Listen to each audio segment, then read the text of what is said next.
students, today we are going to do with the second law of electromagnetic induction, and basically we call this as the Lenge's law also. If you remember the last class, we had done with the first law of electromagnetic induction, and it was based on the concept that the rate of change of flux through any coil is equals to the induced EMF. That was what the relation we had got was E is equals to minus n d phi by dt. N is the number of turns and d phi by dt is the rate of change of flux. Now the second case, the second law, the direction of the induced EMF or the current in any circuit. The direction of the induced EMF or the current in any circuit is such that it opposes the cause which has produced it, and it is also known as Lenge's law, and it is based on the conservation of energy. Now in order to understand this, let us assume we have taken a coil. This is the coil, and let us assume we have taken a magnet. Okay, now when the coil and the magnet is at rest, so we won't find any current into the coil. There is no current. You can see that the coil is not connected to any external circuit. So when both of them are stationary, no current in the coil. When the magnet starts moving towards the coil, then what really happens in this case, because of its motion, the change of flux changes, because the lines are coming from the North Pole and entering into South Pole. So there is a change in the flux, and there is a rate of change of flux, and because of this, induced EMF is introduced here, and as a result the current flows. The direction of the current flows here becomes anti-clockwise. This is clockwise. Becomes anti-clockwise, and this face of the coil starts behaving as a North Pole. So North Pole, there is an attraction. It won't allow to come to it. So it doesn't allow. But the moment this magnet tries to recede back, it goes back.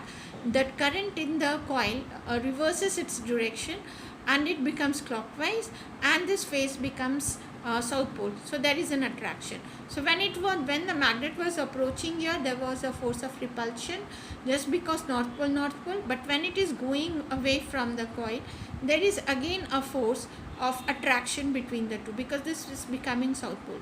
So this is in what the second law has told. The direction of the induced EMF or the current in any circuit is such that it opposes the cause that produced it. So the direction of the EMF that has been generated or the current that is there in the circuit, it is just opposing, because if you can see that when both of them are at rest, nothing is happening, because as it is coming here, there is a change, and this is only opposing that. So this is what we have the concept for the law of conservation of energy. It is based on the law of conservation of energy, and the best thing about it is that we are using all these concepts throughout while generating electricity. If you must have done with the electric generator, there we are using the same concept. The mechanical work done by introducing the axle coming and going, there is a generation of electric field, electricity inside the coil. So this is how we understand the Lenge's law. Now next is we had this relation, E is the EMF. If you get to see, this is the EMF. N is the number of turns of the coils. Delta phi by delta t is the change of flux. This is the first law what we have got. Now the current is given as E by R. R is the resistance of the coil. If you substitute this relation, we are getting up here, and the charge flowing through the circuit is given by Q is equals to I delta T, and finally we are getting up this relation, and this has the number of turns into change in flux divided by resistance. So we are getting up this relation.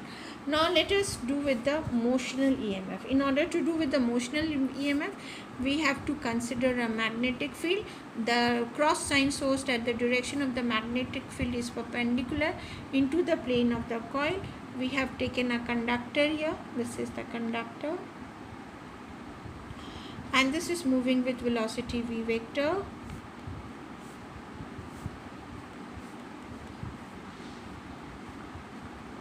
This is moving with velocity v vector. Now what we really find that here that there is an electron inside the conductor. Now just because of its motion, let us assume L is the length of the conductor. So here we have got L as the length of the conductor.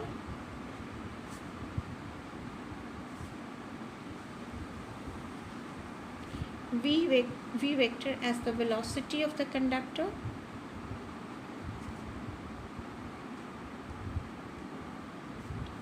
And just because there is a force into the conductor because its movement, and this is force is equals to F is equals to QVB sin theta, but here the theta is 90 degrees, so what we get F vector, the magnitude, if you get to see, Fm is equals to QVB. B is the strength of magnetic field, strength of magnetic field.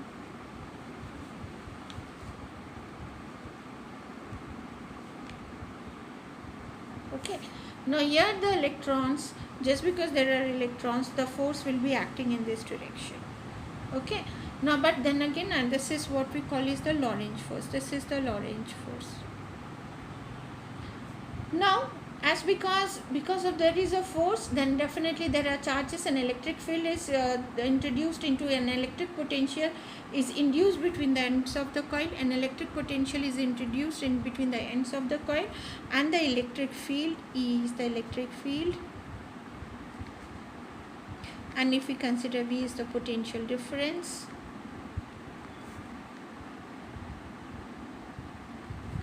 across the ends of conductor. Then we have got E is equals to V by L. Now E is equals to V by L, then what we find out, F is equals to QE. So we have got, this is the the magnitude of the force.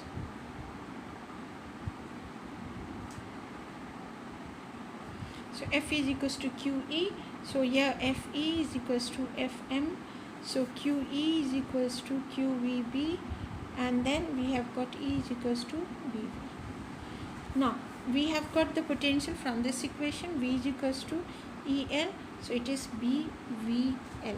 So the potential difference is equals to VBL.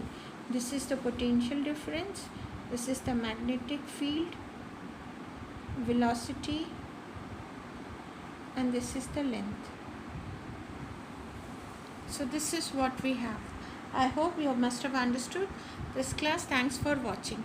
So here you can very well see that this two forces balances each other.